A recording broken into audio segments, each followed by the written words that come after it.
Okay, hello everybody. I'm Patricia Yarrow. I established Informasia some 4 years ago, and with the advent of COVID, talking.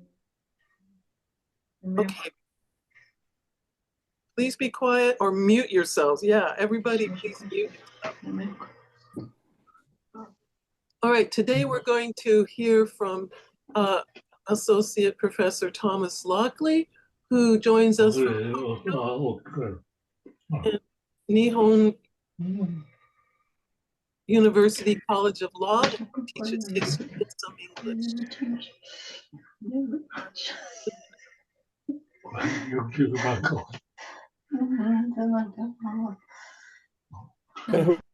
Okay, I have just muted everyone. All right, as always, please put your questions and comments into the chat, and I'll read them out in order, the questions in order, when we get to them after the presentation. Presentation is about this book, which is a great book. All right, shall we start? All right, Thomas, may I turn the screen over to you? You may. Can you hear me? I think you muted me as well. Can you hear me now? Yeah, I can hear you. Okay, I'm going to start sharing the screen again. All right. I think this works. All right. I've got it here. That's good. Okay. Ladies and gentlemen, good evening. Thank you for attending this Informasia talk tonight. Special welcome to those who I know in the crowd, whether I've met them in person or simply on Facebook, etc. I'm going to talk, well, it probably might not be as long as some people talk on Informasia, but probably between 30 and 45 minutes. And after that, I'll be very happy to take questions. So without further ado, good evening again. Today, we start with one pinpoint. It's not where the story starts, but it's where the story gets to its first climax. It is in London, in England, November 1588. A gentleman of Japan, as he's described, with the name of Christopher in the English documents, arrived at Elizabeth I's palace in Greenwich. Now, I know Greenwich wasn't in London at the time, but I put London in because it is in Greenwich today. So we're looking at modern geographical places in that perspective. Question is, no Japanese ship had ever navigated outside Asia, and no English ship had yet reached East Asia. So, who was Christopher, and how did he come to be in London? This is his story. And of course, if you're kind enough and you're interested to hear more, thank you, Patricia. Story with an awful lot of backstory and even aftermath as well is within this book, A Gentleman from Japan, which was published last year. I will share a link at the end for people in Japan to buy a signed copy. And I'm afraid I wouldn't know how to transfer money, etc., from overseas, but I will do my best to sort people out if we connect individually afterwards. So our story actually begins nowhere near either England or Japan, in California. Now, those observant people among you will notice that this California happens to be an island. Which was a disputed fact at the time. Some people swore that it was an island, and other people didn't. But for the purposes of today's talk, I thought it would be lovely to have the island on, as that's in the maps which Christopher has described, or Christopher's voyage has described California as an island. So, July the 2nd, 1587, the Spanish galleon Santa Ana leaves Manila, heading for Acapulco. A few months later, November 1587, just off Baja California, here, right at the bottom, Cape San Lucas, Thomas Cavendish, an English privateer, attacks and takes Santa Ana. Of course, there was a fortune on that ship, and the details are in the book, but it was way more than Queen Elizabeth could expect to have in her whole national coffers for about 4 months, 5 months of a whole year. It was a lot of money by contemporary standards. But there was not only money, silks and gold, etc., on that ship. There were useful people on that ship. And Cavendish knew this, and he actively sought out those useful people. One of them is Christopher. And this is what is said in the record of the voyage. But before his, that's Thomas Cavendish's, departure, he took out of this great ship 2 young lads born in Japan, which could both write and read their own language. The eldest being about 20 years old, was named Christopher. The other was called Cosmos, about 17 years of age, both of very good capacity. And this last part here, good capacity, intelligence, etc., is something that will be repeated about these 2 young men, especially Christopher, throughout all of the sources that I will use today. This particular source can be found in Hakluyt, the second version, which was in 1598. You can see the citation down the bottom here. Francis Pretty, who was a sailor or a gentleman employed upon the voyage, wrote this account of the voyage in which Christopher and Cosmos are mentioned. So how did Christopher come to be on a Spanish galleon in California? We're going to need some context. So we're going to go back to the beginning of the voyage, which is the first time we know that Christopher must have come into history. He was on that voyage because it didn't stop between Manila and California. There was nowhere known in between at the time. So Manila is our point 0. Yeah. At the time, Manila was a very new Spanish outpost. In 1521, Magellan navigated the Pacific Ocean successfully. He didn't make it further than the Philippines. His surviving crew formed the first circumnavigation. 1565, the Spanish returned and established a colony on Cebu Island. The same year, on the return, a route from Asia to the Americas was discovered for the first time in known time in human history, the first recorded time. Cebu was, for various reasons, not the ideal place to have a colony, and the Spanish looked around and found this very convenient place called Manila in the middle of this beautiful bay, protected from many of the elements, and of course, easily protectable from potential enemies coming from the sea. The infamous, or this is perhaps the wrong word, the famous Manila Acapulco galleons that continued until Mexican independence in the 19th century started that year, and with the exception of a few years, continued annually until the 19th century. However, Manila was not in a particularly good position at the time. It was a very small settlement. There was very few Spanish people there. The indigenous people were obviously not awfully happy that the Spanish had taken their settlement and were interfering with their ways of life and trade. And not to mention the fact that Luzon, the northern island of the Philippines, was essentially a hive of Chinese and Japanese pirates. It was a safe place for Chinese and Japanese pirates to spend the winter or to rest, and many of them had set up semi-permanent camps all over the islands.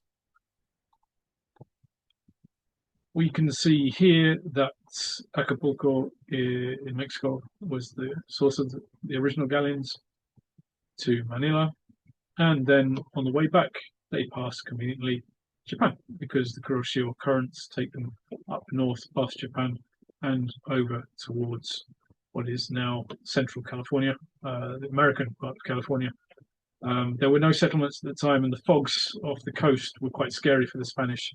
They were not willing to risk these extremely rich galleons discovering places. They just wanted to get their Asian trade resources to Acapulco, and therefore sell them on through Mexico and to Europe, and sometimes sold down to Peru and Southern America as well. So we leave Manila there. The galleon trade has been established. Japanese and Chinese pirates were not overly happy about this and were threatening to attack Manila, and did so on many occasions. And the indigenous people were also threatening uprisings. It was a situation when Christopher was getting on that galleon in 1587. But we know from various sources, which I shall address later on, that he wasn't born in Manila. He was born in Japan. In fact, Francis Pretty was the first person to mention that, but every other source about him also mentions this as well. So we're going for a bit of Japanese context here as well. We know, most of you will know from your Japanese history, this is the infamous age of the country, or the Sengoku. Japan is not a safe place to be at this time. It's in the middle of brutal civil war, which has lasted essentially almost non-stop since the middle of the previous century. And if you actually look at history in a wider perspective, you can see that there was very little peace for several centuries before this.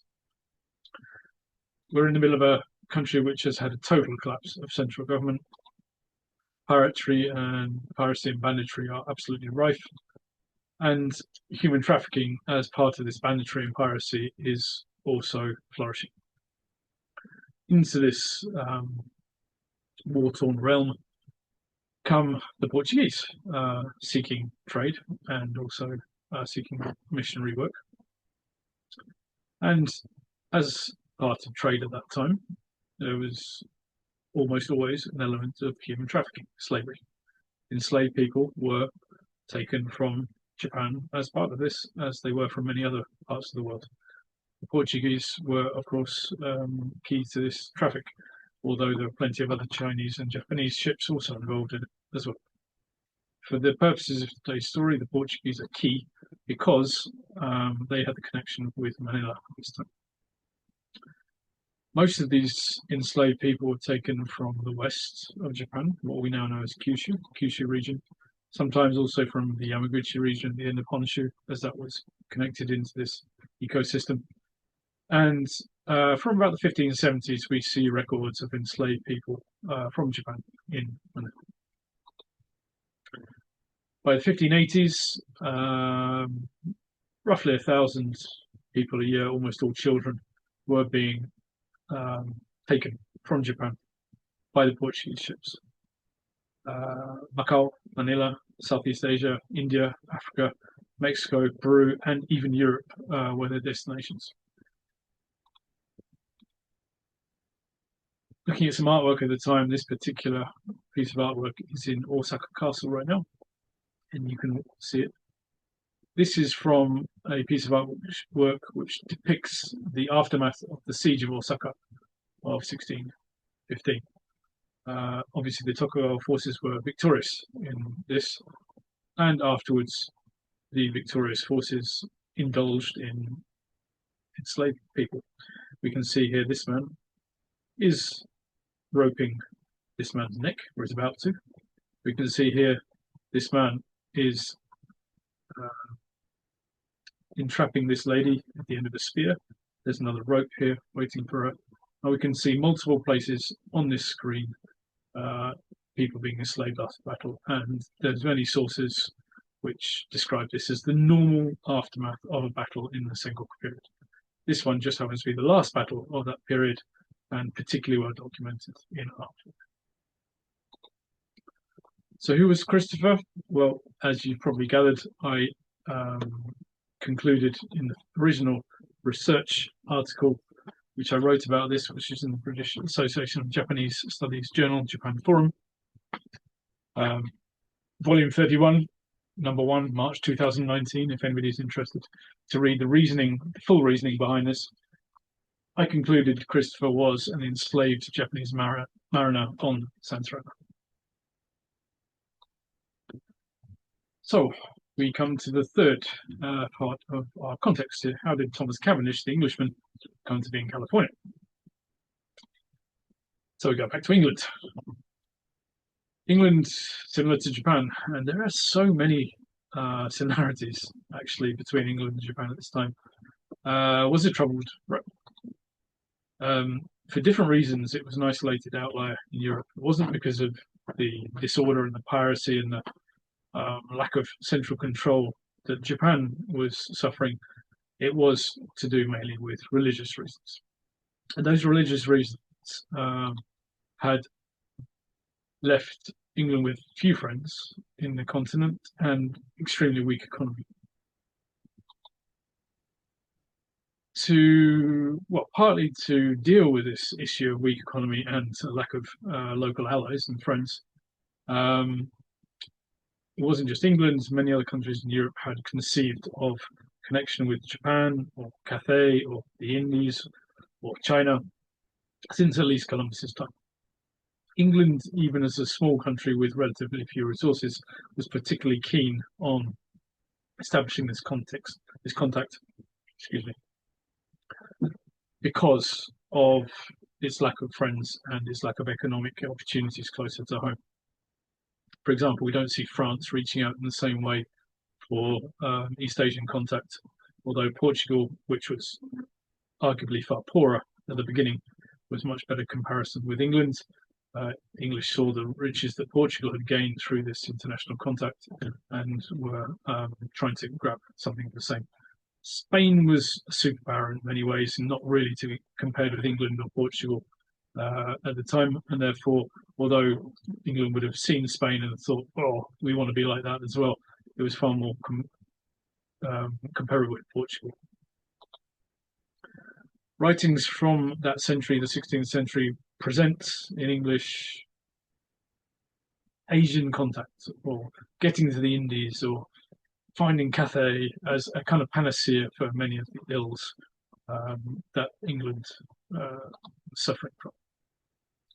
1577, the history of travail in the west and east of Indies was the first time in print that Japan was mentioned in English. Before this, there had been many other tracts or pamphlets, etc., which were published later on, but were widely circulated at the time, not as in book form, but as in pamphlet form. But this is the first time Japan itself is mentioned as an individual place, distinct from the Indies or Cathay. This may come as a surprise, but Marco Polo was not translated into English until 1579 by a man called Frampton. Many English people, of course, have read it in Spanish or another language from Europe, but of course, having it in English meant that many more people in England could read it. And Marco Polo famously has some descriptions of Japan in it. All absolutely fantabulous. Golden roofs, rubies in people's mouths when they die, and all sorts of other things. But this, of course, just added fuel to the fire of the idea of finding Asia and making contact with these rich areas of the East. Then comes the icing on the cake, which brings us almost up to the point where Cavendish leaves England. Catholic Europe was toured by four young men from Japan. They were called the Tensho Embassy. Of course, they didn't go to England because they were there at the invitation, indeed at the organization of the Jesuits. Jesuits were forbidden under pain of death from setting foot in England. Therefore, Queen Elizabeth saw this massive event, which was published in hundreds of tracts throughout Europe with pictures and all sorts of. It's the equivalent of Instagram today. It was all over Europe. Queen Elizabeth didn't have part of this, and she was not awfully happy.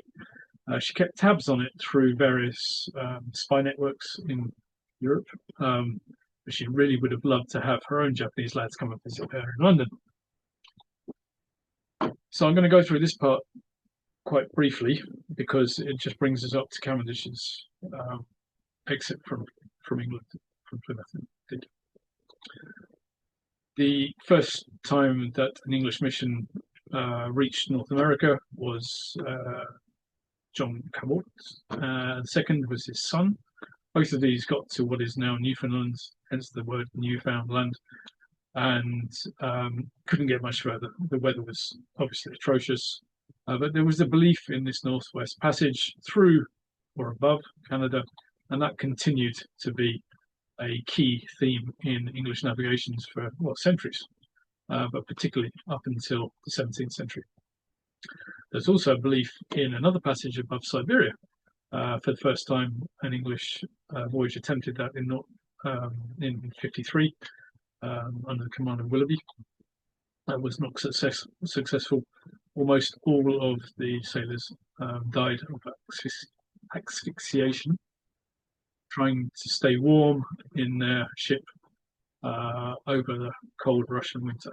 They essentially closed all the openings and died from poison from the fires which are keeping them warm.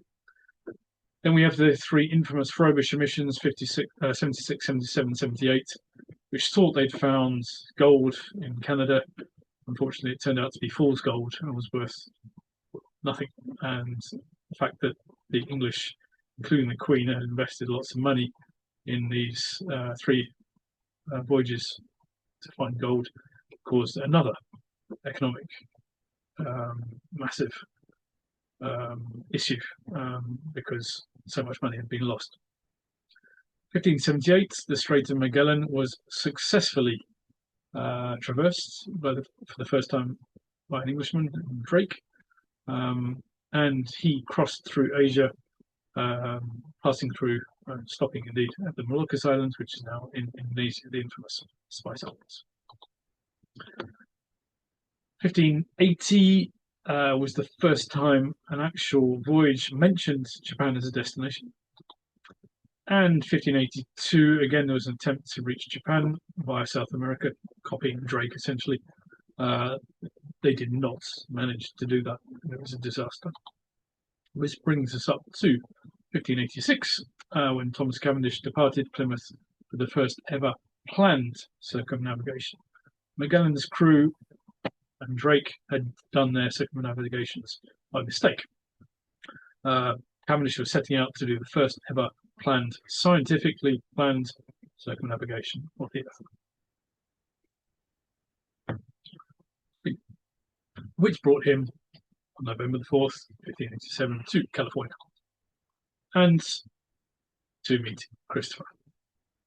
When Christopher was abducted, along with Cosmos and three Filipino lads as well, they embarked on the voyage to England.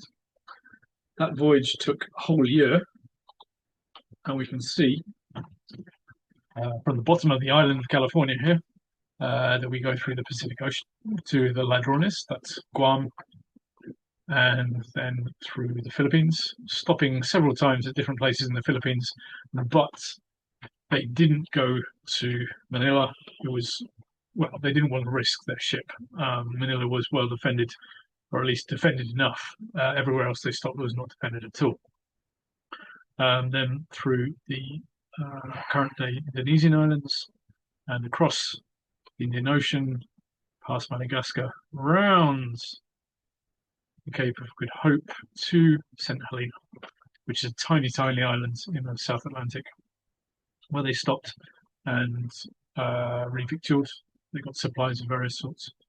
It was a base for the Portuguese, essentially. They had market gardens, places which were growing vegetables, and they had abandoned several enslaved people on the island to take care of these. We would now call them plantations, but that would be quite a grand word. It was more a set of market gardens. From there, go around the map, come back to this right-hand side, past the Azores, and the Canaries and the Azores, and all the way to Plymouth, which was the designated port for all official voyaging outside of Europe at the time. Now, this is where things start to get interesting. Cavendish wrote a letter announcing his arrival, and in that letter, he wrote that he had brought noble visitors. This was a French translation of the English original, which I believe is now lost. So we have to rely on the French here. Il a aussi amené avec lui gentilhomme indien venu, comme on dit, de leur propre mouvement et franche volonté.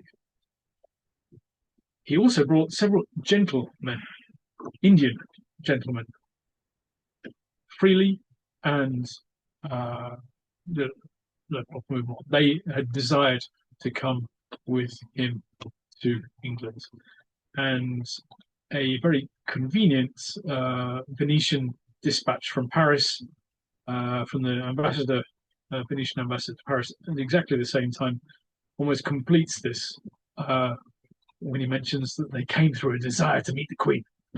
So Queen Elizabeth has missed out, sadly for her, on these 4 Catholic lads touring Europe. But oh, how conveniently, Cavendish has brought 2 gentlemen. Gentleman is not what we would consider a gentleman, somebody who opens the door for a lady, etc. Gentleman at the time was a noble rank, a lower noble rank, but still noble.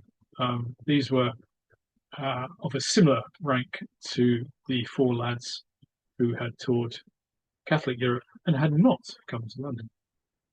So Queen Elizabeth now had her own Japanese lads visiting her, and this the ship on which they were on, which was called Desire, that was Cavendish's ship, arrived at Greenwich outside her palace. This is Queen Elizabeth's palace here. It was called Placentia at the time. It doesn't exist anymore, but now it's the National Maritime Museum in the UK. They arrived on November the 12th, 1588. Records say that Cavendish's ship arrived decked out in blue silk and cloth of gold, and that Queen Elizabeth dined aboard 5 days later. But what happened next? Unfortunately, this is where everything goes quiet. Very little survives, and there's multiple reasons or possible reasons for this. My hypothesis, and there's reasoning for this coming later on, is that this whole ploy of Cavendish to dress up these enslaved young men in gaudy dress and pretend that they were minor nobility coming to see the Queen was discovered. Cavendish himself gets in a whole load of issues and problems after this, loses almost all the money that he won off that Spanish galleon. He goes very quiet. The records about him go very quiet for quite a while. Again, you can read the details of this book if you're interested to find out more. But essentially, everything goes quiet after they left Greenwich. We do know that Desire, though Christopher is not specifically mentioned at this point, we do know that Desire came up to the customs area here, which is just close to the Tower of London. All of these places are perfectly visitable today if you are interested. I highly recommend a visit to this part of London because you can really feel the old feeling, I guess, of London at the time. This is London Bridge here, Southwark Cathedral, and here we have the bear baiting pits, which is why most people went to the south of the river, because it wasn't part of the city of London, and therefore you could do all sorts of nasty things like watch bear baiting or see plays by people like Shakespeare and all these other things which are illegal in London at the time. Anyhow, so we have lost the trail of Christopher for a few months. We've lost the trail of Cavendish for a few months. But Richard Hakluyt, who was an author who compiled vast collections of English voyaging from ancient times to the 1590s when he was publishing, was about to publish his first volume, 1589. And he was so astonished by this fact that there were Japanese people in London that he rewrote his whole introduction to his volume to include this. Is it not strange that the born naturals of Japan are here to be seen agreeing with our climate, speaking our language, and informing us of the state of their eastern habitations? There's several interesting points here for me. Of course, speaking our language proves that these are the first Asian people to ever speak English, or ever learn English, which is a fascinating fact in itself. Agreeing with our climate, this is slightly awkward. The day they arrived in Greenwich was in a rainstorm. Whether they were agreeing with that climate or not, it probably did put a slight damper on their arrival after so long, 1 year's voyage from California. But that is also a recorded climatic fact. And this is perhaps the most important point, informing us of the state of their eastern habitations. And this is a huge understatement. We know that many of the intelligentsia of London were waiting with bated breath to find out more about Asia. There'd never been any Asians that we know of in London, certainly not within living memory. And this was their chance. And we continue to find out more about this as the presentation continues. The next we have is from a man called Robert Park, who is a merchant and translator. He also released a book at the very beginning of 1589, so just a few months after. He also rewrote his introduction and included a dedication to Thomas Cavendish. So this is addressed as to Cavendish. His introduction or his dedication is addressed to Cavendish. So your worship here refers to Thomas Cavendish. But since it is so, as we understand that your worship, having brought home 2 young fellows of good capacity, we see that word again, born in the mighty island of Hapon, which hereafter may serve as our interpreters in our first traffic together. Now, obviously, I'm cutting down all of these quotations because they can get pretty long, and we don't have all night. But the interesting part here, adding to what we know from previous points, is hereafter may serve as our interpreters in our first traffic together. Christopher and Cosmos, particularly Christopher, was to be set up as an interpreter, as part of an embassy. He was to be able to smooth English arrival in Japan. And this is right from the beginning, just after he has arrived in London. This was obviously what they were aiming for right from the beginning.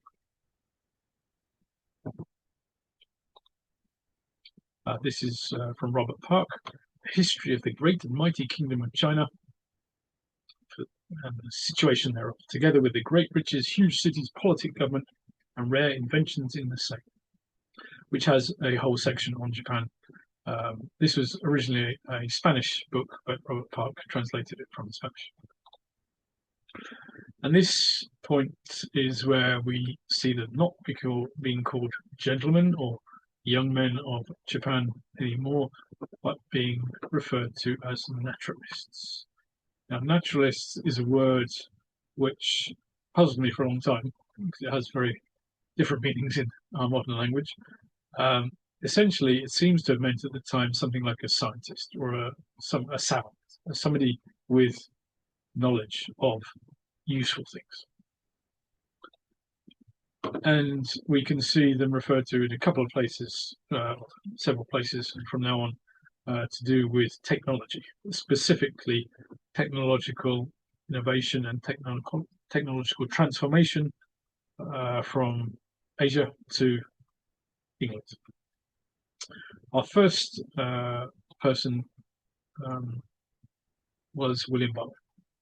Now, he was England's premier, or disputed premier, there were 2 of them, specialist on magnetism. Now, magnetism doesn't seem that big today, it doesn't seem particularly important, but magnetism was the cutting edge technology at the time. Nobody really knew how it worked. People knew, in England, nobody knew how it worked. People knew that if you had a lodestone, you could make things magnetic. They weren't quite sure why or how or exactly how to keep that magnetism. Ships either had to take a lodestone with them if they were going a long distance. Lodestones were rare and expensive, or they had to do without compasses after a long time at sea. Therefore, many people died on ships on far-flung voyages because of the lack of a compass. They didn't know where they were, what they were doing, how they were getting there. So William Barlow was a really important scientist for this time. He wrote a book on magnetism, and this is one of the things he had to say in this book. Some few years since it so fell out that I had several conferences with 2 East Indians which were brought into England by Master Cavendish, and had learnt our language. The one of them was at Manila in the Isle of Luzon. This is one of the Philippine islands. The other of Miyako in Japan, and this is Christopher. Miyako, of course, is what we now know as Kyoto. I questioned with them concerning their shipping and manner of sailing. They described all things far different from ours. So again, we've got, as Hakluyt particularly mentioned, we've got these lads of from the Far East discussing particular marine technology, particularly marine intelligence. And William Barlow goes on after this to describe an experiment that he asked them to help him with. He was fascinated by the idea of a Chinese compass. He asked them to help him make something similar to this compass here. Now, this compass is the most basic form of a Chinese compass. This is on our left here, is more like the kind of marine compass that would have been used on ships. There aren't many left. This is in pretty bad condition, but it was one of the best photos I can find. The one on the right here is something very similar to what Christopher is described as having shown William Barlow. It's very simple. It's in a dish. There's water inside. There is a fish which is magnetized by a lodestone, and that fish might be on a pin underneath it. We're not sure from this picture, but the one that was described in William Barlow had a pin, and the needle of the fish was put on the pin like that. And the key point is the liquid. European compasses were dry compasses, and they were far less efficient than liquid compasses. And William Barlow was very keen to incorporate some kind of liquid into his compass to make it better. This is the eventual compass he did come up with. It's called the compass of variation, and it was used on English ships for up to a century afterwards. It was way better than anything technology that they had before. And thank you to somebody, I think it was Tim Screech last week, who pointed out that these things here, which let it tip up and down in bad weather, they called them gimbals. And so it could tip, if a ship was tipping over, the compass would tip with it and then tip back, and that would aid in making an accurate compass reading. Now, the thing that we do notice here, it's not entirely clear from the picture, that it's not liquid based. This is not a liquid compass. He didn't follow the advice that Christopher, or at least the technology that Christopher gave him. And I'm going to put this out to the audience. I know some of you know, because one or two of you have seen my presentation on this before, but can anybody guess why he didn't add water in the same way that the Chinese compass had water? He wanted to, but there's a reason why he decided not to. Anybody guess the answer? Corrosion, rust. Corrosion, rust with the metal would have been an issue, but that's not the main reason why. The water would tip over or tip out?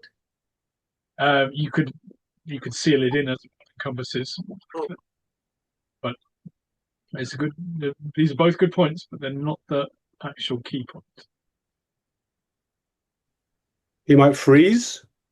Right, absolutely. All right. All of the places that the English wanted to go were cold, basically, or they had to go through cold places to get there, which meant, of course, that it would have frozen and therefore made it useless. It took another 200 years for the Royal Navy to work out that if you put alcohol in your compass, then the freezing point would go down, down, down, down, down, and therefore a liquid compass would become a reality. So it took a very long time.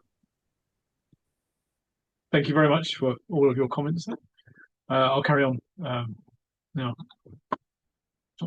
Anyway, the compass of variation was an indirect and something indirectly that Christopher contributed to. It's written down in the book by Barlow, and we can see the actual compass here. And this compass saved hundreds, probably thousands of lives and cargoes over the century or so that it was the prime compass in English use.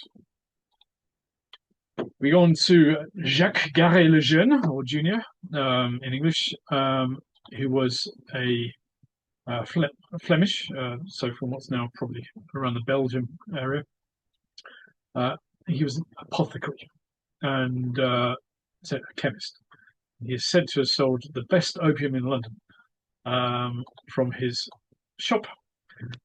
He was fascinated by basically any kind of plants or chemicals or fruits or flowers or seeds that came from all over the world, which were starting to rack up in Europe at an increasing rate as more and more ships left Europe and left the safe confines of the world, which the Europeans had known basically forever. And so the fact that Christopher and one of the Filipino lads was available was something that he made use of. So he invited Cavendish, and Cavendish, as you can see from here, I had the Indians that Cavendish brought with him here in my house and showed them the star anise, asking what it was. He didn't know what star anise was. I'm just adding that after the fact. One who came from the Philippines called Damor. I also asked separately the other Indian who also came from those whereabouts, and he too called it Damor. This is Christopher, as we'll find out later on. It is drunk with water, as we do here with anise and water. Now, the reason we know that the second Indian was Japanese and was probably Christopher is because of this second paragraph here. They also send you the word Damor written in the Indian's own hand, in his own language. He wrote starting from the top and going down, as you'll see from his handwriting. Now, although I can't work out what the word Damor is, it's not related to any word that I could find for star anise in any language. It may have been a local word that they picked up in Manila or something like that. I'm not sure. But the fact that the Indian's own hand is written, and he wrote starting from the top and going down, is a clear indication that this was probably, almost definitely, a Japanese person writing. My guess is that it was hiragana rather than kanji, though it could have been the Chinese kanji. We'll never know because unfortunately this has been lost, but it is the first ever recorded writing of an Asian language in London or England, possibly even Europe, though I'm not quite sure whether the Tencho Embassy, who were there a few years before, were recorded as writing. So certainly in England. So now we come on to places where they're not specific. These lads from Japan and the Philippines are not specifically mentioned, but have we can surmise that they had something to do. First of all is Hakluyt's large map of China. After the voyage of Thomas Cavendish, the chapter which included the account of the voyage, came various other things to do with it, including navigation tips and other things, and then this large map of China. Certain notes or references taken out the large map of China brought home by Mr. Thomas Cavendish, 1588. This large map of China was probably far too sensitive to actually publish in a publicly available book. It would have been, again, one of the heights of technology at the time. There was nobody else in England that had a large map of China. There were probably very few even in Europe, although we do see some popping up in the next few decades following this, including the very famous Selden map, which is in Oxford, of course. This one was translated and published in English version here. This is part of a description which was on the back of the map itself. That was considered okay to publish by the looks of it. So we have this in English, and although I can't prove exactly, we do find a map of China at the time, which was in wide circulation in Asia, and has very similar information to this on its back. This has information to do with tax, to do with the amount of soldiers, to do with the amount of horses available, and to do with various other military matters. This description here in Chinese is very similar to what was written in English. So the map itself, which wasn't published by Hackett, looked something like this. Whether this is the exact map or not is debatable, but Luo Hongxiang's map at the time was widely printed in China and available in Asian waters, and it's likely that Hackett had got hold of this map via Cavendish. Now, there's one big problem, of course, with this map is it's all in Chinese. I'm suggesting that the only people on the ship that could have possibly even attempted Chinese were Christopher and possibly Cosmas, his colleague as well, specifically having been recorded at several places as being able to read and write their own language, which at the time might well have included enough kanji to have understood this. So it's difficult to find who else would have been able to translate this into English. And I suggest that they had something to do with it, even if it's part of a team working with some English mariners. Next here is the famous Emery Molyneux globes. This particular globe is still in existence today. You can go and see it at Middle Temple Library by appointment, and I did. And this was, again, cutting edge technology at the time. Globes had been made before, but this was possibly one of the most detailed ever. And it was far, far bigger than any globe that had been made up until then. This is not quite a meter across, but it's getting on for that. I can't remember the exact dimensions, but it's huge. It definitely stands out. It's beautifully illustrated. It took Molyneux many, many years to create, and his sponsors poured lots of money into it. There was also a smaller version available which could be used on ships and was much, much cheaper at the price of around £2 in those days. Molyneux, sorry, just to finish that story off, Molyneux was possibly on the ship with Cavendish on his circumnavigation. There's some evidence to suggest this, and if that's the case, then he would have been on the ship between California and London for 1 year with Christopher. Hence, they would have talked. I mean, this ship is not much bigger than a double-decker bus, and it would have been hard to avoid people on the ship. Again, for more details, please read the book if you are interested. What happened next?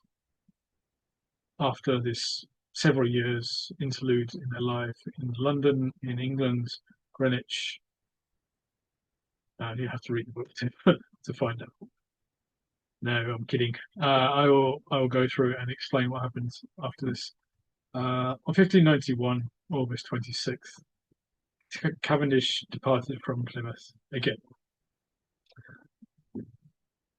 This was a very different voyage from the previous one that he started out on in 1586, 6 years before. This time, England was in a even worse economic situation due to a failed invasion of Spain. Men were in short supply, ships were in short supply. There's a low harvest for 2 or 3 years during the time that Christopher was in England. And therefore, food was in short supply as well.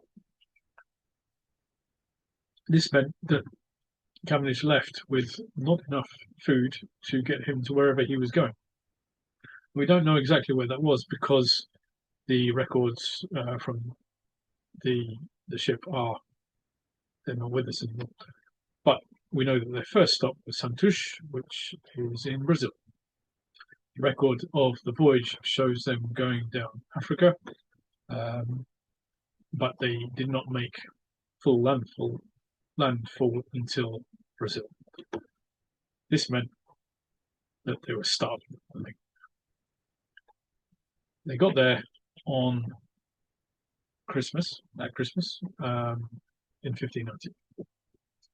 They got there as the inhabitants were actually in church for midnight mass to celebrate Christmas. And there are vivid descriptions of the food which they left in their house ready for the feast when they got back from midnight mass, which of course didn't happen because the townspeople were kidnapped by the English privateers and held at gunpoint in midnight mass while their food was gobbled down by the starving mariners in turns. The townspeople were then expelled, thrown out into the surrounding countryside, which at that point still would have been probably largely jungle with a few plantations taken out of it. The English proceeded to fortify the town, take as much food as they could from it, but then they found that there wasn't enough food in Santos for them either. Cavendish dilly-dallied, tried to find some more food from other places, and in the end failed, and they had to leave Santos without enough food either. But it is at this moment that we have a very poignant story, another record of Christopher here. One of the gentlemen adventurers, not a common sailor, but a man of gentleman rank, they were mainly supposed to do the raiding and the pillaging, etc., when they arrived in enemy territory into Brazil. Had this to say about Christopher in his account of the voyage. From our first setting forth from England until we came to Santos, I had to Christopher the Hapon, because I found his experience to be good in many things. This Indian and I grew into such friendship with one another, we had nothing betwixt us unknown. This is the first ever record of an Englishman and a Japanese man being friends, which is another massive thing from this research that I got. It's lovely. Unfortunately, it carries on going, and they have a big argument and finishes off, and so our former friendship was parted. Unfortunately, as many arguments are, it was over money. And you can read more about this in the book. He wrote quite a lot about Christopher, and it would take me a long time to read it all now. So, our first friendship between an English speaker and a Japanese speaker, and our first enmity for our first argument as well, all recorded within Anthony Knivett's account of the voyage. So they carry on south. They haven't got enough food, but they're going to try and get through the Strait of Magellan underneath Argentina and Chile. Here, they do manage to get to the mouth, if you like, of the strait, and they manage to carry on past Tierra to what is actually the strait itself, but they're pushed back. The weather, they left it too late because Cavendish dilly-dallied in Brazil to try and find more food, and they left a couple of months too late to actually have made a successful attempt through Magellan Strait. They're pushed out. In the process, there are multiple dozens of deaths in the freezing from starvation, etc. They failed to get through, and they returned north to Brazil in confusion, essentially. They don't know what to do. Cavendish is starting to go a little bit loopy. He's whipping his men to try and make them do his bidding, but they're all mutinous. It's turning into a failed voyage, and everybody can tell that. But they return to Brazil mainly to see if they can find some kind of riches to go home with and to make something of the voyage, even if they can't get to travel. We have what is our last record of Christopher, or possibly Cosmos, here from a Jesuit missionary. His real name was John Yates, but he went by the name of John Vincent. and he wrote this letter from Brazil reporting on Cavendish's attempts to pillage the countryside. First of all, he just goes through the story of which we've already been through. But right at the end, he has this to say. He, that's Cavendish, sent a boat on shore with 26 soldiers who, except 2 or 3, one of whom was a Japan boy, were all slain by the Portuguese. They'd been desperately trying to get food. They'd sent these soldiers to pillage a settlement, but they were jumping into a trap. Almost all of them died, except these 2 or 3. And we know that this was either Christopher or Cosmas that managed to escape back to the ship. That's preserved in the Calendar of State Papers, which is essentially the English archives from the time. So, as I said, that was unfortunately our last record of Christopher, or perhaps Cosmas, there. We know that at some point here in this voyage, or 99% sure at least, that Christopher and Cosmas died, because they're not mentioned anywhere else. They're not mentioned of having arrived back to England. They're not mentioned subsequently, although the Filipino lads are, and I'll come back to that later on. So we know that these 2 young Japanese boys, men, did not make it. Where exactly they died, we're not sure, but when he was trying to pass around Tierra del Fuego, Cavendish lost dozens of sailors. The deaths continued as they moved north due to starvation and the weakness which came with it, disease. And during several attempted raids in Brazil, most of the rest of the crew were killed by Portuguese or indigenous warriors who were quite understandably indignant about the fact these English were basically trying to live off the fruits of their labour as pirates. By the time the crew had been whittled down to only a few people left, they decided that they would force Cavendish to leave South America. They attempted to find St. Helena, or Cavendish was persuaded to do so. It failed due to, ironically, probably bad compass readings or bad compass. And we know after this, because the will was delivered to England, that Cavendish died somewhere in the South Atlantic. The reasons for his death are disputed. Some say he was a suicide. Some say that he went mad or died from disease.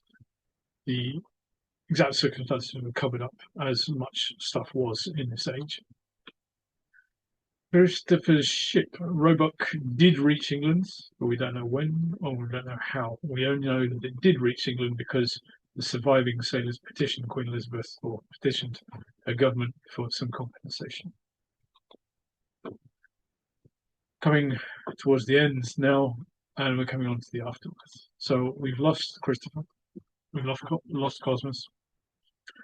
How did Japan-English relations pan out after this?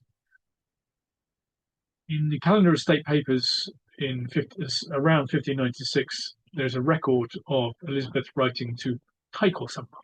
Now, Taiko-sama can only refer to one person, and that's Hideyoshi, who was the undisputed hegemon of Japan around this time.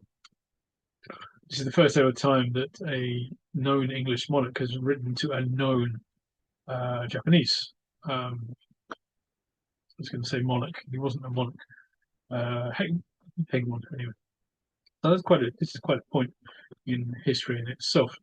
Prior to this, Christopher and Cosmas being the only recorded Asian people, Japanese people in England, may have contributed to Elizabeth's willingness to write this letter. Of course, then we come on to familiar history for most people. In 1600, William Adams arrived in Japan as a shipwreck on a Dutch ship, the Liefde. He was there without English companions for 13 years until Clove, the English East India Company's 8th voyage, reached Japan and set up a trading factory in Hirano, which lasted for 10 years. Hirano is now Nagasaki Prefecture. In 1623, they petitioned Hidetada for permission to leave Japan. Hidetada granted it, but didn't annul the trading rights. So the English East India Company tried one more time after they got a bit more organized, got some more funding, and after the Civil War had ended in 1673. They sent a ship called Return. It sounds fabulous that they'd send a ship named Return. It wasn't on purpose, unfortunately, to ask for a resumption of trade. However, the Japanese authorities by then were very wary of Europeans and had restricted trade to the Dutch East India Company in Nagasaki only. The Dutch were not overly keen to have any competition, so they made sure that the Japanese authorities knew that the English king, Charles II, was married to a Portuguese princess, Catherine of Braganza. The Portuguese being persona non grata, in Japan at the time. Well, this was not acceptable to the Japanese, and they expelled the English and finally terminated trade, which only resumed, as many of the people in the room tonight know, as scholars of that era, in 1859. And the next time a Japanese person meets English Queen is Queen Victoria, Iwakura Tomomi, with Ito Hirobumi as his interpreter, met or had an audience with Queen Victoria in 1872. Thank you for listening. Apologies for my cough. I think I've got a little bit of a cold. No. Hello? Okay, so could everybody please unmute and thank Thomas very much. Okay, and I'm going to include that QR code in the report that I send out in a couple of days. To explain that, if you're in Japan, this is a PayPay code. You can log on to that if you pay the money, which is 5,000 yen, but include your name and address for delivery and whoever you want it dedicated to in the notes underneath it. Then I will ensure that it's sent out within the next few days. This is valid for 10 days after today. So anytime at that point you feel like buying this book with a dedication, please. Patricia will also send it out, as she said before. Thank you very much. Yeah, okay. All right, great. I read this book and it's a great read. He's got some primary sources and then he built around that the whole context that these things are happening, and it's just absolutely fascinating. If you're teaching this time period to students, I'd really recommend the book or excerpts from it because it's just really fascinating. It gives a complete picture. And I know something about this period, but really got a better idea about what the life of the pirates was like and why they would risk it. Anyway, Thomas, I just want to really say that I really did enjoy this book an awful lot. Okay, and I've asked a couple times for people that log in and don't write their name to please name themselves. LER had an explanation, but if you log in as iPhone, it's like, who are you? You know? And Informasia and WM, if you could, put your name in the chat, and so I'll know who you are. And Ian also asked that people would rename themselves to what country they're coming in from, because we're in here from all around the world. This is kind of standard, but if people feel like it, it would be really appreciated. Next time I'll mention this at the start. Okay, there's just a handful of questions here, so let's go through them. Let's see, early on, Ian Ruxton asks, how long did sea voyages take in the late 16th century from Britain to Japan? So how long did that take? Thank you, Ian. There is no easy answer to that because, of course, you didn't just go from one place to another in those days due to food issues, to drink issues, to disease issues, to personnel issues. Other people died on the way. So ships, for example, the 1613 voyage of the Clove, which was the first essentially direct ship from England to reach Japan, was not direct at all. It stopped off in Surat, I believe. It stopped off various places, including Batavia, so modern-day Jakarta, as its last port, Japan. I can't remember all the places.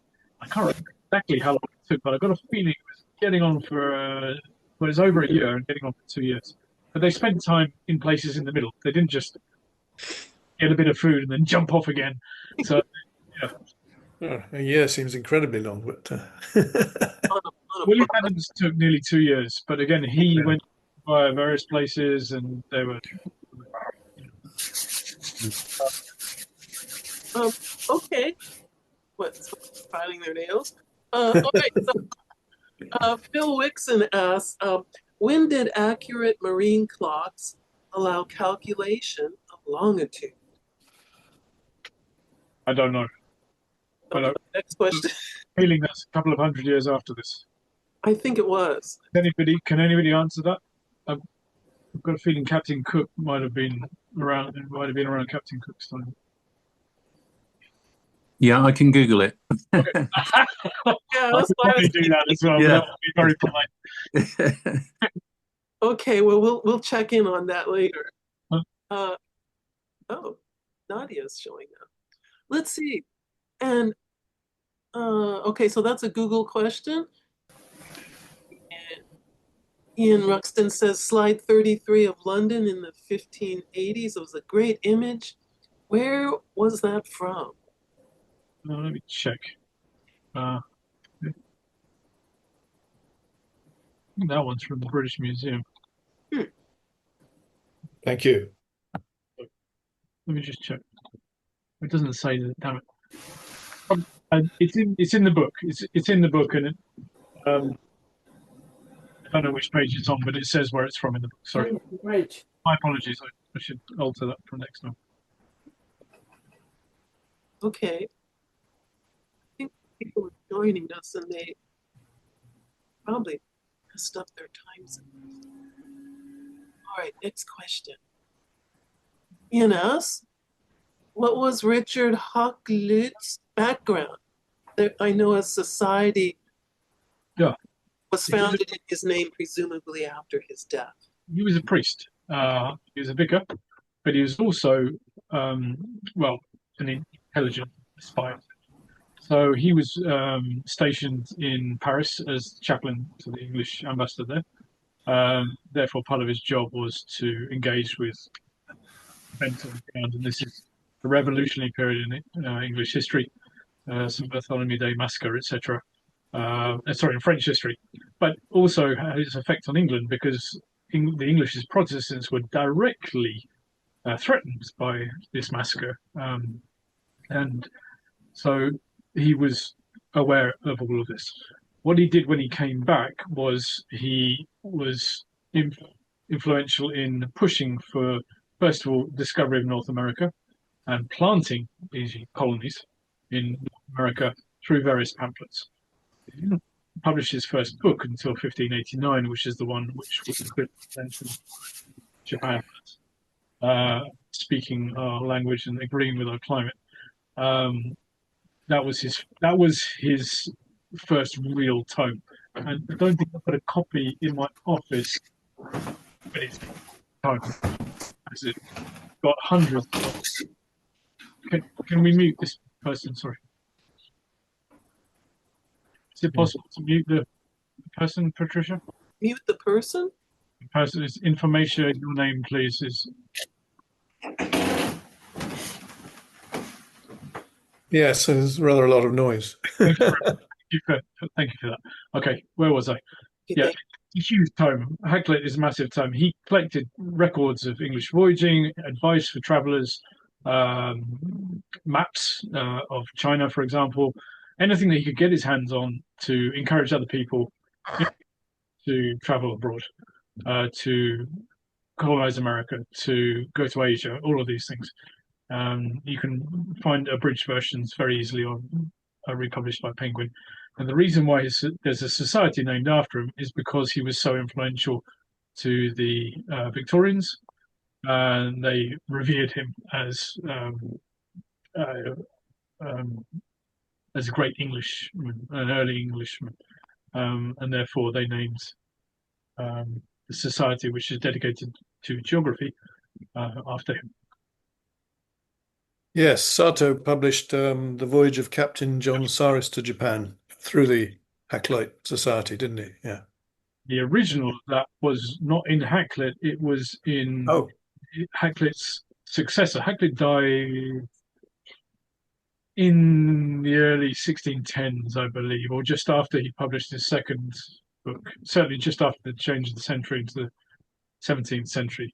But he had a successor, or had several successors, and um, um, name escapes me. It's getting late at night, but yeah, Saris's record was published in that.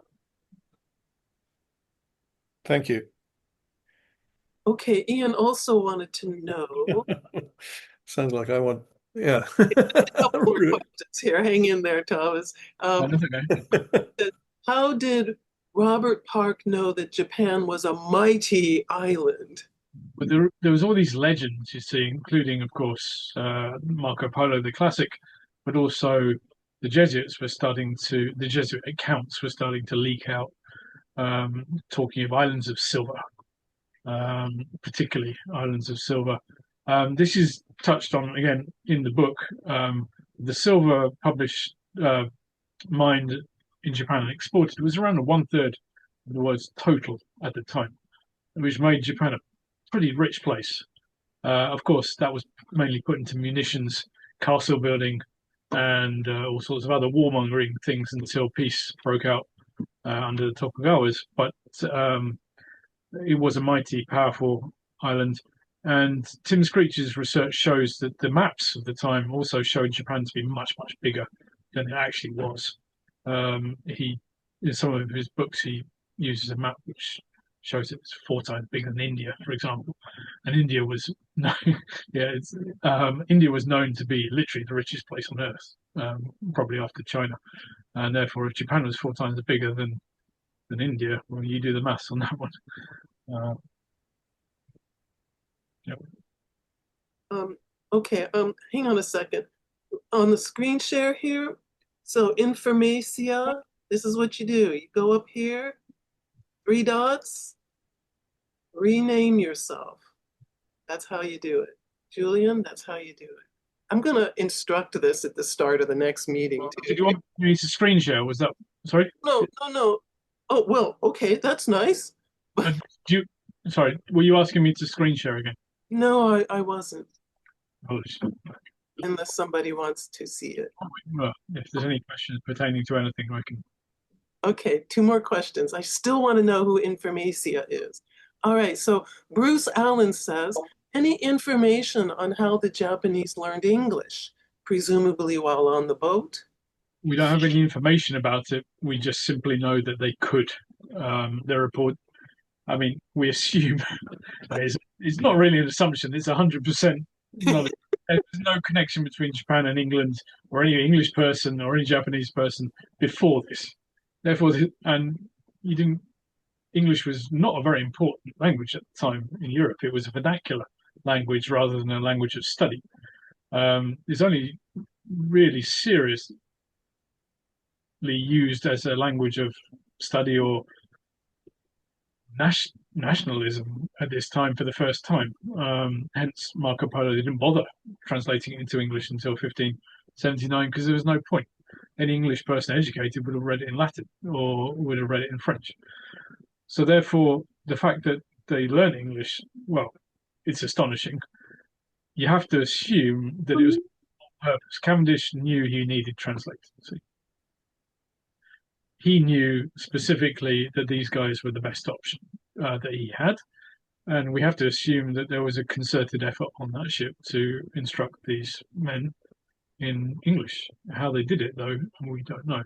Or what kind of English it was, well, that's an interesting question. I'd love I'd love to be able to talk to them. What kind of English do they learn on a pirate ship?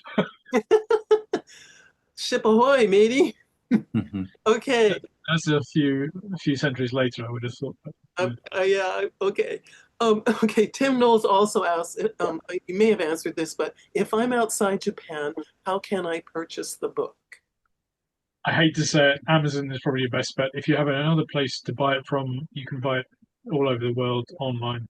That shouldn't be an issue. The only reason I include a QR code is there is that I can sign it and send it to you if you want a signed copy. If you're outside of Japan, it's probably too difficult to send it to me, and me send it back, it would be too costly. But please feel free. I would be honored if you did buy it. I can send you a postcard or something with a signature if you let me know. Okay, all right. Mark Rosa had a couple of questions here. Do we have any transcriptions of English speech by Christopher or the Japanese speech by people in England who spoke with him? Transcriptions? Wish we did, but we don't. We do know that there are some attempts to learn American languages at this time. I'm not sure if that made the book because it's not directly related. There were English scholars who were specifically out there to learn as many foreign languages as they could, especially ex-European languages, for reasons, well, for scholarly reasons, of course, but also if they could learn languages of other countries, they could then for more effectively engage in diplomacy and trade. Specifically for the Japanese context here that we're talking about, sadly, the only record we've got is of him writing Damor in his own language. But yeah. Okay, okay. That was afterwards sent to Frankfurt in Germany, along with the letter in which it's described, and therefore presumably was destroyed at some point during Frankfurt's history. As far as I know, the letter survives in a Dutch collection in Leiden, but unfortunately the writing itself is not there, I believe. Okay. All right. Mark Rosa also asked, he says, I'm a bit hazy about the beginning of his story. I think you said the two men were kidnapped by English pirates near California, but where were they going at the time? That was me, actually. Not, Sorry. You may have missed the first part. Is that correct? yeah, the very first bit. I wasn't really listening very carefully, but that's Okay. Oh, here we are. Well, we can repeat it. They were off California. They'd come from Manila, and they were heading for Acapulco. This is the only port in North America that was open for Asian trade. Uh-huh. The only port in Asia that was open for trade with North America, and therefore, if we go down a few cups here, we can get to the route. Here we go. So these are sailing ships, right? They don't have power. They rely on sea and wind. They would take the reason why these two particular places were so convenient is because if you come out from Acapulco, you're almost taken directly across to Manila. Cavendish did this in 41 days, which is a record time. Normally, they took several months at least. And the return journey, you come out of Manila, go around the bottom of Luzon. I'm not sure why the bottom, maybe it's safer that way, or maybe there's less pirates. And then you let the current take you, along with the winds, past Japan. And I didn't mention this before, but this is recorded in many, many journals. The last view of Asia, when you're out to sea on this ship or this route, is Mount Fuji. It's the highest point in Japan, and therefore Christopher's last view of Japan, if he actually did see it, it wasn't during the night or in bad weather or whatever, was probably Mount Fuji's peak. If you go past on this route now, that's the only part of Japan you can see. Anyhow, the currents and the winds take you north, you go down to what's roughly middle of California here. I did vaguely describe this before. The mists around this area are pretty unwelcoming, shall we say.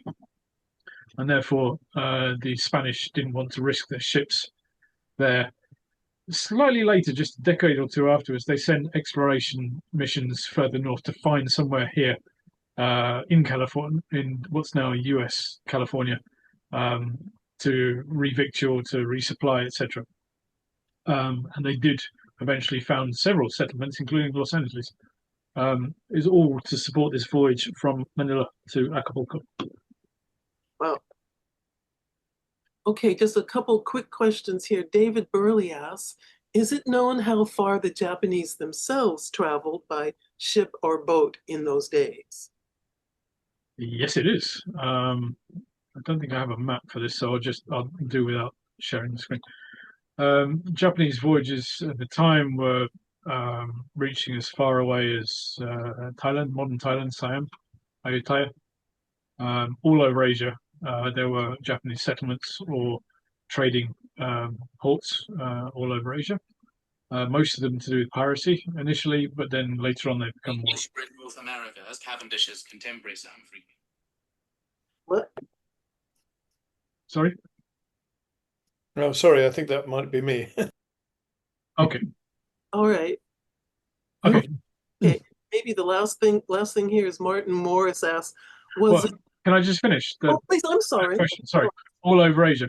And then in 1609, a Mexican ambassador is washed up.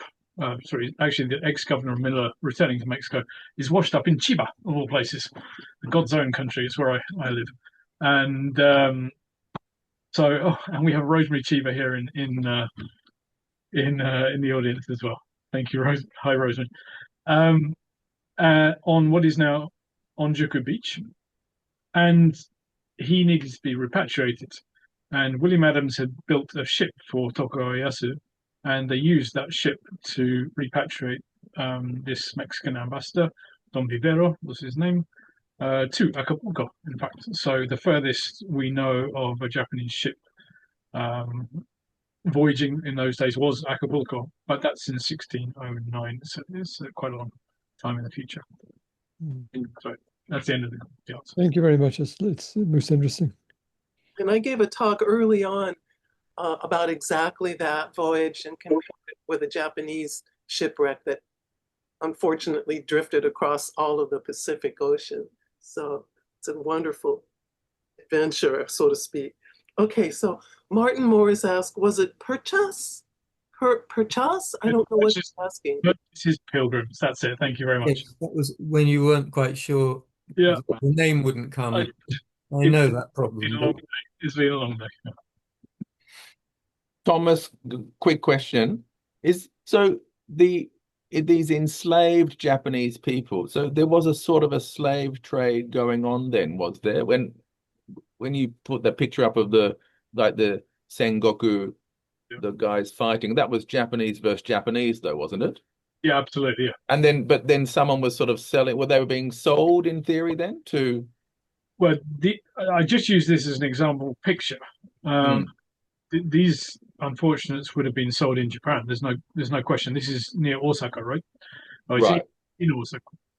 However, on the western side, where the Portuguese were based and almost entirely did their business over there, there was already trade in either kidnapped children who were kidnapped during battles or after battles, or by bandits. Mounted bandits, essentially. There's already trades. The Portuguese bought them. So this is the Jesuits are running a little sort of slave trade in young people as well in Japan, basically, in theory. The Jesuits didn't run the trade. Mm. Japanese brokers run the trade, but because the Japanese were considered civilized people, and the King of Spain had forbidden specifically Japanese people and many other Asian peoples to be traded as slaves. There's only one way to make it legal, and that was to say that they would be in a better place if they were slaves than if they were free.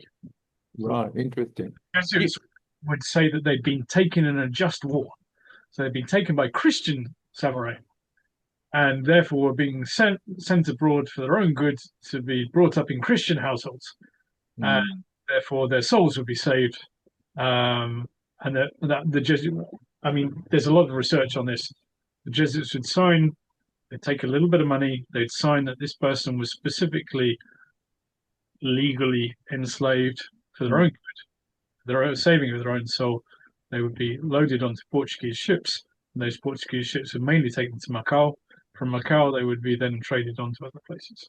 Wow, it's very interesting. Do you think there might be any other records tucked away in the UK or not? Like they didn't normally get to the UK because the UK was not a Catholic country. So okay. traffic generally within Jesuit or Portuguese influenced places. Oh, sorry, no, I meant more any records tucked away about Christopher and Cosmos that might still be there or not. Is it all sort of open basically? No, it's highly possible that there are more. Right. I found, I think, somewhere between 10 and 20. I can't remember the exact total. It's all in the book. I'll say it again. They're all detailed specifically in the books. But for Christopher and Cosmos, yeah, there could easily be other things. I mean, I've only been to the obvious places, which is the Calendar of State Papers, which is where anybody who basically wants to study these things would go in the first place. The archives in Sevilla, which are the Spanish colonial archives, which mention some cases from Manila, which give us ideas that they were slaves as well. And apart from that, it's letters which are in European universities, either that I found or that people passed on to me. I haven't sat down. You'd be like looking for a needle in a haystack. Yeah. I haven't sat down in an archive and gone from A to Z. Actually, volume 2 maybe. Last comment. I think Thomas Lockley is a very good name for you too. It sounds very sort of. There could be a captain / sort of piratey name there too. Thomas Lockley. There was a lock. Are you from Australia? Yes. There was a Lockley on the first prison ship. I don't know whether. Oh, really? I don't know whether he was related to me, but he's from the same area of Leicestershire where my family comes from. Right. Thank you. It's good. Very interesting. Okay. On that note, let's give him a round of applause and let him get his rest, and I'll end the recording. Thank you very much. It was just fascinating. Thank you, everybody. Thank you. Thank you. Terrific.